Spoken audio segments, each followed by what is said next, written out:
Coming get up on it on and you can go Sophisticated with Mom. me, and we can be celebrating together, or you can stay wherever it is that you at. But either way, my bandwagon is going to move. It's going to get to its destination. I don't care if it has horses in the front. I don't care if it's going to fly on a freaking magic carpet.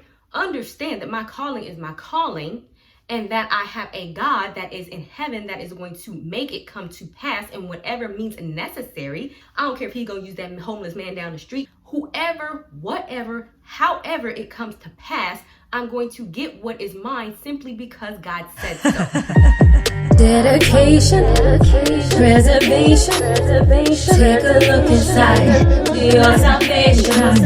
Do every good work, it takes patience, like a butterfly, transformation. What's up, guys? Sophia here, back with another video. And before we get into it, don't forget to subscribe and hit the notification bell so you can stay updated on all my videos. And don't forget to check the description box, because as always, there's a whole bunch of junk in there, because that's what I do. Now, without further ado, let's go ahead and get right on into the video, shall we? So in this video, I'm gonna be talking about, how should I put it? I'm gonna be talking about how you handle things when you feel like nobody is giving you opportunity. It's like a lot of people feel like, okay, well, these people don't support me. These people are always hating on me. They're always jealous. They won't give me an opportunity. I can't get anybody to help me out. And you could be completely justified, because at the end of the day, there are a whole bunch of talented people in this world. There are a lot of people who deserve a whole lot of things. And there are a whole lot of people who don't get what they deserve, the praise they deserve, simply because other people won't recognize, for whatever reason, the greatness in them. And so a lot of the times you might feel like, okay, I'm stunted because I can't get a promotion because they don't recognize what a hard worker I am. I'm stunted because blah, blah, blah, blah, blah. Whatever the case may be, okay? That's what we're gonna talk about. So at the end of the day, I'm the type of person all day, every day, that I don't find recognition or anything. I don't feel like people can hand me anything. You are not the creator of the world. You are not the creator of the universe. You are not the creator of me. Therefore, what you don't define my future, my destiny. And if you help me out, great.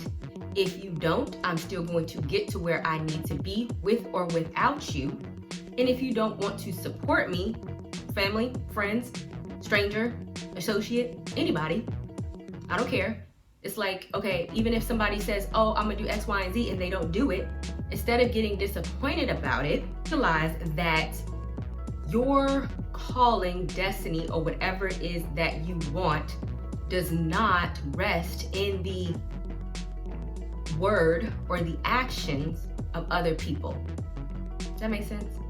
I'm gonna make it make sense, okay? So what I wanna do is I actually wanna go to Luke 19. So just to give you some background, this is where Jesus entered into Jerusalem and he was riding on a donkey, right?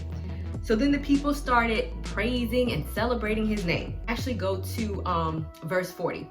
So they started praising his name, right?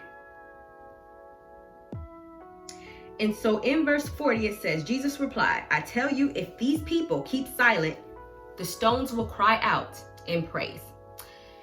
And I love Jesus. I know we all love Jesus, but I kind of feel like when you get into the Bible, you realize that he be saying some real stuff and he a little cocky somebody. Or I don't even know if I should, Lord, please forgive me. I don't even know if I should say cocky, self-assured. Because what he is saying, and the reason why I love this verse, is because he's like, okay, but understand this. I am who I am. I deserve the praise. And if nobody wants to recognize who I am, shout out, or even if everybody be quiet, or at this particular instance, the Pharisees was telling him to get other people to not recognize him. So even if you tell them not to recognize me, understand this.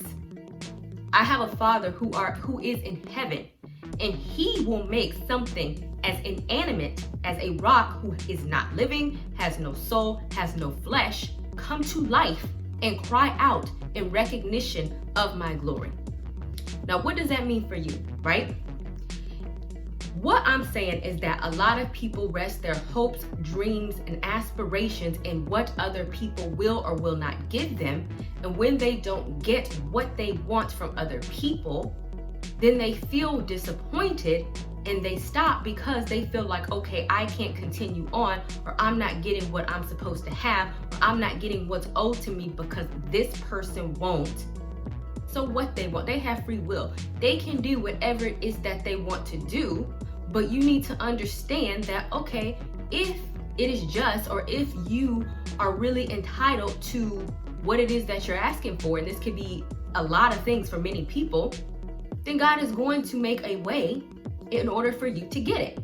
So it's like, you don't need to bend over backwards to make people like you, to make people, recognize how great you are by kissing up to them, doing things that you don't want to do, sacrificing your morals, trying to beg, plead, make them understand and see what a wonderful person, what a great gift, or try to beg for them to do anything.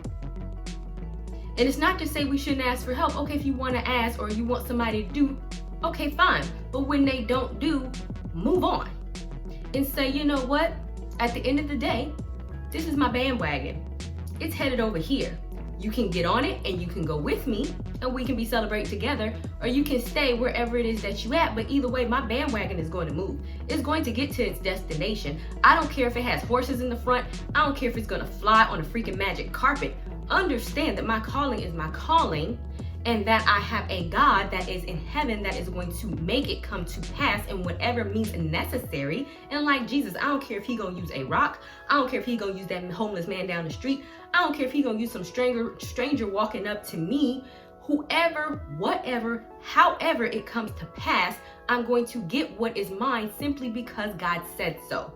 So as people in general, what I have noticed is you need to stop putting so much faith in a fleshly individual who is made up of the same materials as you. If they didn't have that position, or if they didn't have the ability to give you that opportunity, and they were somewhere else, or if they was in the same position as you, then they would be your equal. Just because they have a different position, title, or affiliation to you that you want from them, even if it's family, I don't care. But it's like, just because they have a certain title, it shouldn't make you feel in any inadequacies within yourself, whatever it is that you're asking for, and you just feel like nobody wants to don't get caught up in that. Instead of putting your faith in man, put your faith in God, and understand that the rocks will cry out.